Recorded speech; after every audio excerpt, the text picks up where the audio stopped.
আসসালামু আলাইকুম। একাদশ ও দ্বাদশ শ্রেণীর প্রিয় শিক্ষার্থীবৃন্দ, সকলের প্রতি আন্তরিক শুভেচ্ছা ও অভিনন্দন। সকলকে নারায়ণপুর ডিগ্রি কলেজের পক্ষ থেকে স্বাগত জানাচ্ছি। প্রিয় শিক্ষার্থীবৃন্দ, আজকে তোমাদের সাথে আমি আলোচনা করব উচ্চ মাধ্যমিক তথ্য যোগাযোগ প্রযুক্তি বইয়ের চতুর্থ অধ্যায়ের HTML অংশের লিস্ট অফ ফুড একটা তালিকা তৈরি করব, যেটা আনঅর্ডার লিস্টে রয়েছে। এর আগের একটি ক্লাস আমি করেছিলাম যেটা ছিল অর্ডার লিস্ট OL ট্যাগ ব্যবহার করে।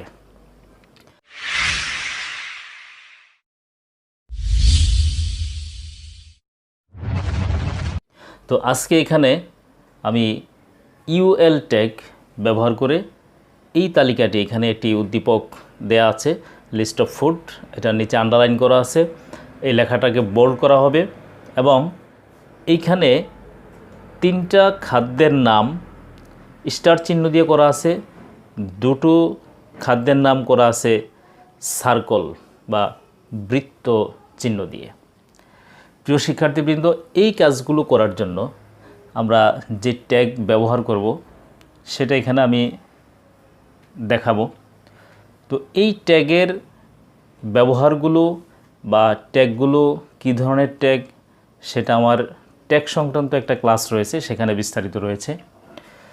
তো আমি এখন উদ্দীপকের এই তথ্যটি ওয়েব পেজে উপস্থাপন করার জন্য যে সকল ট্যাগ ব্যবহার করব তা হলো যে প্রথমে থাকবে HTML,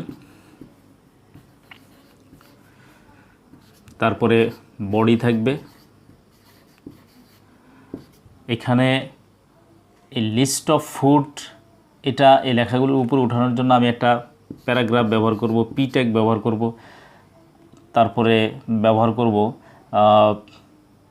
এটা যেহেতু এই তালিকাটি ক্রমিক নং অনুযায়ী তৈরি হচ্ছে না, এটা প্রতীক চিহ্ন দিয়ে তৈরি হচ্ছে, এই জন্য এটার ট্যাগ হবে UL বা আনঅর্ডার লিস্ট। ইউতে আনঅর্ডার, এলতে লিস্ট। এবং এই তালিকাগুলো তৈরি করার জন্য আমি ব্যবহার করব এখানে LI। প্রিয় শিক্ষার্থীবৃন্দ, এই ট্যাগগুলো ব্যবহার করেই আজকের এই উদ্দীপকটির সমস্যা সমাধান হবে। এবং এখানে একটা বিষয় বলে রাখি, যে ট্যাগগুলো এখানে রয়েছে মোট 5টা ট্যাগ, এই 5টা ট্যাগের সবগুলোই হচ্ছে কন্টেইনার ট্যাগ, যার ওপেনিং ট্যাগ আছে এবং ক্লোজিং ট্যাগ আছে। এখানে আমি যদি এই লেখাটাকে মোটা করতে চাই, লিস্ট অফ ফুড, এটাকে একটু বোল্ড করে দেখতে চাই, তাহলে আরও একটা ট্যাগ ব্যবহার করব, সেটা হলো B। উদ্দীপকে উল্লিখিত এই তথ্যগুলো ওয়েব পেজে প্রকাশ করার জন্য ট্যাগগুলো আমরা এইভাবে লিখব। প্রথমে লিখব HTML, তারপরে বডি, বডির নিচে প্রথমে আমাকে এই জিনিসটা লিস্ট অফ ট্যাগ এটা প্রকাশ করব এবং এইখানে যে তথ্যগুলো নিচে নিচে যেভাবে রয়েছে এইভাবে প্রকাশ করার জন্য এটা একটা প্যারাগ্রাফ হবে, এটা একটা প্যারাগ্রাফ হবে এবং এটা আরেকটা প্যারাগ্রাফ হবে। তো আমি একটি P ট্যাগ লিখব। P লিখে আমি লিস্ট অফ ফুড এটা লেখার জন্য এটা নিচে একটা আন্ডারলাইন আছে এবং এটা বোল্ড হবে, তো সেজন্য আমি প্রথমে B ট্যাগ লিখব, তারপরে লিখব আন্ডারলাইনের জন্য U লিখে বিতে লেখাটা মোটা হবে, ইউর দিয়ে লেখা নিচে দাগ হবে, তারপরে আমি লিখব লিস্ট অফ ফুড,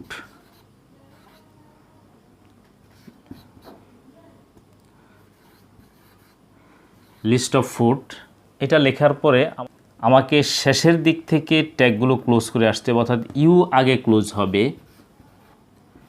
তারপরে ক্লোজ হবে B। প্রিয় শিক্ষার্থীবৃন্দ, এবার আমি যেটা করব সেটা হলো এই লেখার জন্য আমার B এবং U ট্যাগ শেষ হয়ে যাওয়ার কারণে আমি এই Pটা ক্লোজ করে দেব। এখানে P ক্লোজ করে দিয়ে আমি নতুন করে আবার আরেকটা P নিব, আরেকটা প্যারাগ্রাফ নিব।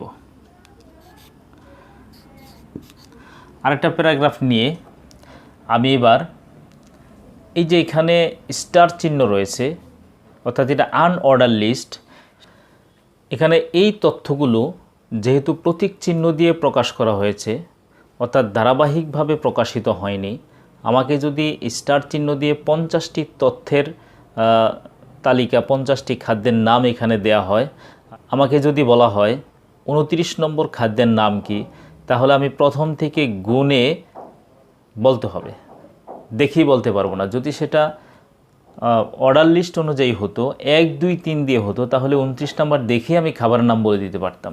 তো সেজন্য আমার এখানে ট্যাগ হবে ইউএল। এই ইউএল ট্যাগের একটা অ্যাট্রিবিউট থাকবে, যে এই যে এখানে আমি যা লিখলাম এই চিহ্নটা কী ধরনের প্রতীক হবে। তো সেজন্য তার একটা অ্যাট্রিবিউট আছে ডেটা টাইপ।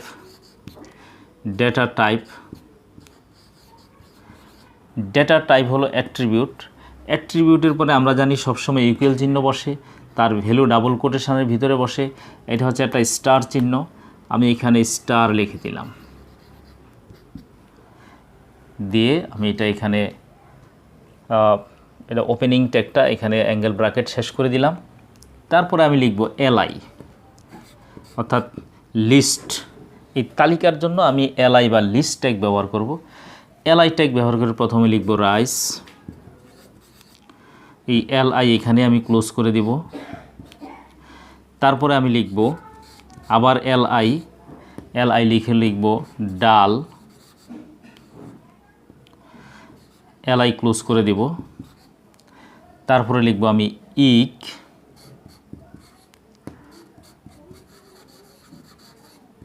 এখানে ইক আমি ক্লোজ করে দিলাম।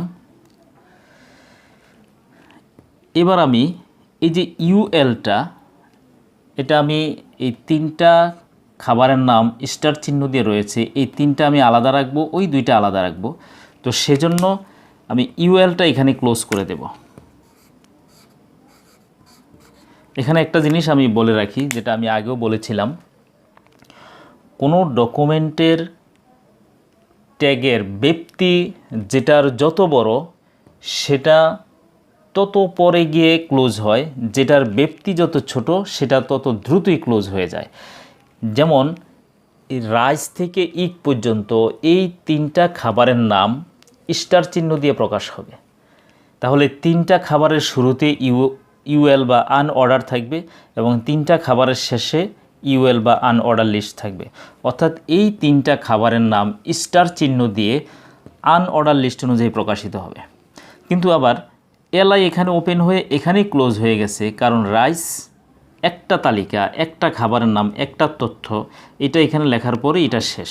সুতরাং এটা এখানেই ক্লোজ হয়ে গেছে। আবার পি প্যারাগ্রাফটা, পি যে ট্যাগটা, যে আমার এই লিস্ট অফ ট্যাগ থেকে এটাকে আলাদা করা হয়েছে, আবার এটা থেকে এটা আলাদা করা হবে, তাহলে এই পি সবার শেষে এখানে ক্লোজ হবে। অর্থাৎ এটা একটা টোটালি একটু হচ্ছে একটা প্যারাগ্রাফ, এই জন্য প্যারাগ্রাফের শুরুতে পি, শেষে পি। এই 3টা খাবারের নাম আনঅর্ডার লিস্ট অনুযায়ী প্রকাশিত হবে, সেজন্য এখানে ইউএল, এখানে ইউএল। প্রিয় শিক্ষার্থীবৃন্দ, এবার আমি দেখাবো এই সেম লেখাটা আমার নিচে হতো, আমি একটু সামনে এখানে দেখাবো এই দুটো তালিকা। তো এই দুটো তালিকার জন্য আমি প্রথমে যেমন লিস্ট অফ ফুড এর জন্য একটা প্যারাগ্রাফ নিয়েছিলাম, পি ওপেন করে পি ক্লোজ করেছি। আবার এই 3টা স্টার চিহ্নের 3টা খাবারের নামের জন্য আরেকটা প্যারাগ্রাফ নিলাম।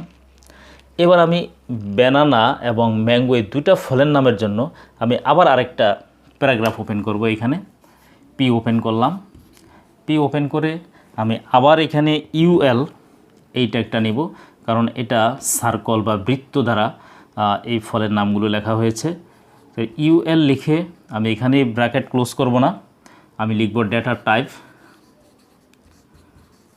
ডেটা টাইপ অ্যাট্রিবিউট, তারপরে ইকুয়াল চিহ্ন হয়, ইকুয়াল চিহ্নর পরে তার ভ্যালু হয় ডাবল কোটেশনের ভিতরে। এখানে আমি সার্কল লিখব, এখানে আমি ব্র্যাকেট ক্লোজ করে দিলাম। আগের নিয়ম অনুযায়ী ইউএল বা আনঅর্ডার লিস্ট ডেটা টাইপ, এখানে স্টার দিয়েছি, এখানে সার্কল দিয়েছি। তারপরে আমার এই তালিকা তৈরি করতে হবে, অর্থাৎ এলআই বা লিস্ট ট্যাগ ব্যবহার করব।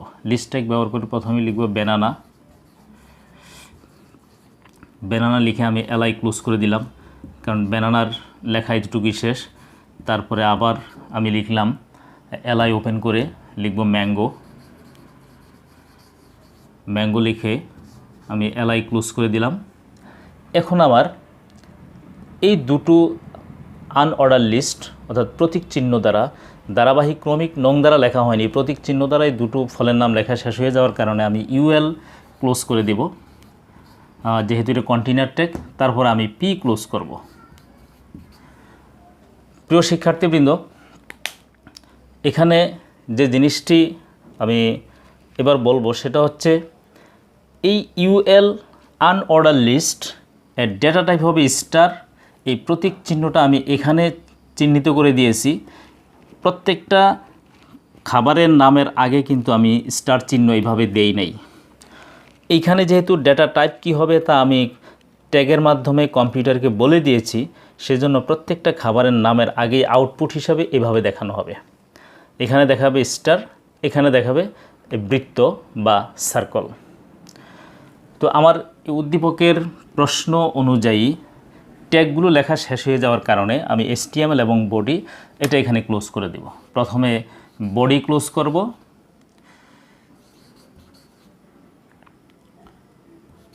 তারপরে আমি HTML ক্লোজ করব। প্রিয় শিক্ষার্থীবৃন্দ, উদ্দীপকের প্রশ্ন অনুযায়ী একটি লিস্ট তৈরি করার জন্য, যেটা ধারাবাহিক ক্রমিক নম্বরের বাইরে প্রতীক চিহ্ন দিয়ে অর্থাৎ আনঅর্ডার লিস্ট অনুযায়ী করার যে HTML ট্যাগ, তা আমি এখানে উপস্থাপন করলাম। এই বিষয়ে তোমাদের যদি আরও কোনো তথ্য জানা প্রয়োজন হয় তাহলে অবশ্যই কমেন্ট করে জানাবে, এবং পরবর্তী ক্লাসটা হবে বর্ণনামূলক তালিকার উপরে। চেষ্টা করব তোমাদেরকে সেখানে বর্ণনামূলক তালিকা বা লিস্ট তৈরি করার জন্য যে ট্যাগ রয়েছে সেগুলো তোমাদের সামনে উপস্থাপন করব ইনশাল্লাহ। তো সে পর্যন্ত সকলের সুস্বাস্থ্য দীর্ঘায়ু কামনা করে আজকে এখানেই শেষ করছি। আল্লাহ হাফেজ।